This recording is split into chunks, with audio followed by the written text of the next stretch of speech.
So guys कैसे सभी लोगों का स्वागत है आपके अपने यूट्यूब चैनल चिलेक्स कुमार पे। एंड प्यारे दोस्तों, आज की एक न्यू और इंटरेस्टिंग वीडियो। आज हम बात करने वाले हैं तीसरा चैप्टर का सेकंड पार्ट, जिसके अंदर हम धातु और अधातु के बारे में काफ़ी जानकारी हमें प्राप्त हो चुकी थी और हर चैप्टर का सेकेंड वीडियो बनने जा रहा है। तो हम पढ़ेंगे धातु और अधातु के बारे में आगे। प्यार दोस्तों, जैसा कि कल वाली क्लास में हमने काफ़ी जानकारी प्राप्त कर ली थी, आज हम पढ़ेंगे धातु की प्राप्ति और धात्विक चीज़ क्या होती है। खनिज क्या चीज़ होती है कि पृथ्वी में प्राकृतिक रूप से उपस्थित तलों एवं यौगिकों को क्या कहते हैं? खनिज कहते हैं। ठीक है, इन्हें मिनरल्स कहा जाता है जब खनिज प्राकृतिक रूप से तत्वों एवं यौगिकों को खनिज कहते हैं। यस, क्या चीज़ होती है कि वह खनिज जिसमें धातु अधिक मात्रा में पाई जाती है और निकालना लाभकारी होता है, उसे अयस्क कहते हैं। ठीक है, सक्रियता श्रेणी एवं उससे संबंधित धातु कर्म की बात करें तो पोटेशियम, सोडियम, कैल्शियम, मैग्नीशियम और एल्युमिनियम की बात करते हैं तो ये सबसे अधिक अभिक्रियाशील होते हैं और स्वतंत्र रूप में नहीं पाए जाते हैं। इन्हें विद्युत अपघटन के माध्यम से प्राप्त किया जाता है।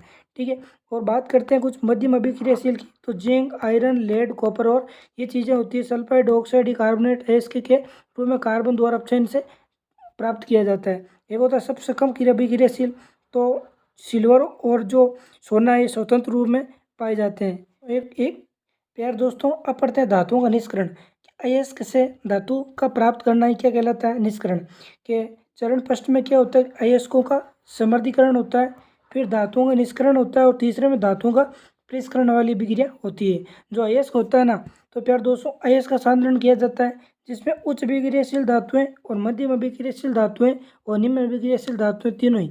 इसमें गलित धातु का विद्युत अपघटन होता है। इसमें सल्फेट अयस्क और कार्बोनेट अयस्क पाए जाते हैं। ठीक है, इनका निष्करण किया जाता है और सल्फेट अयस्क का निम्न अभिक्रियाशील धातुओं में सल्फेट गैस का निष्करण किया जाता है। ठीक है, सीनाबार होता है और वायु और सीमित वायु होती है। ठीक है, इसमें वायु वाले में भर्जन होगा और इसमें निस्तापन होता है। ठीक है, इसमें भर्जन होता है तो धातु का जो ऑक्साइड होता है ना, वो धातु में अपचयन हो जाता है और धातु का शोधन किया जाता है। और यहाँ धातु की जो भर्जन वाला टॉपिक है ना, इसमें धातु और धातु से परिष्करण किया जाता है। तो ऐसे धातु का निष्करण इस प्रकार इन चरणों का प्रयोग किया जाता है। मुख्य परिभाषाओं में आता है गैंग। गैंग क्या चीज़ होती है कि पृथ्वी से खनिज अयस्कों में रेत, मिट्टी आदि जैसी कई अशुद्धियाँ पाई जाती है जिन्हें गैंग कहा जाता है। प्यार दोस्तों, एक टॉपिक होता है भर्जन। भर्जन क्या चीज़ होती है कि सल्फर डाइऑक्साइड को वायु की उपस्थिति में अधिक ताप पर गर्म करने पर ये ऑक्साइड में बदल जाता है, जिस प्रक्रिया को भर्जन कहते हैं। उदाहरण की बात करें तो इसमें जिंक सल्फाइड और O2 की प्रेजेंस में तापमान पर गर्म किया जाता है तो जिंक ऑक्साइड और सल्फाइड का निर्माण होता है। ठीक है, तो इस प्रकार एक होता है निस्तापन। निस्तापन क्या होता है कि कार्बोनेट अयस्क को सीमित वायु में अधिक ताप पर गर्म करने पर यह ऑक्साइड में बदल जाता है। इस प्रक्रिया को निस्तापन कहा जाता है। ठीक है, कार्बोनेट अयस्क को सीमित वायु में अधिक ताप पर गर्म करने पर यह ऑक्साइड में बदल जाता है।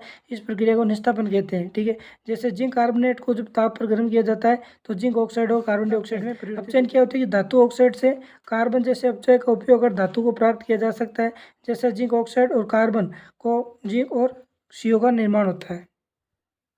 फिर दोस्तों एक होता है धातुओं का पृथक्करण। क्या चीज़ होती है कि धातुओं से अपद्रव्य को हटाने के लिए सबसे अधिक उपयोगी विधि विद्युत अपघट्य पृथक्करण होती है। विद्युत अपघट्य में क्या होता है, कैथोड और एनोड लगे होते हैं जिसमें अम्लीय CO कॉपर सल्फेट का विलयन होता है और ये टैंक होता है। ठीक है, इसमें कॉपर और कॉपर ये दो कैथोड और एनोड की बात आती है। इसमें टैंक होता है, अपद्रव्य होता है और विद्युत अपघट्य पृथक्करण इस तरह से किया जाता है।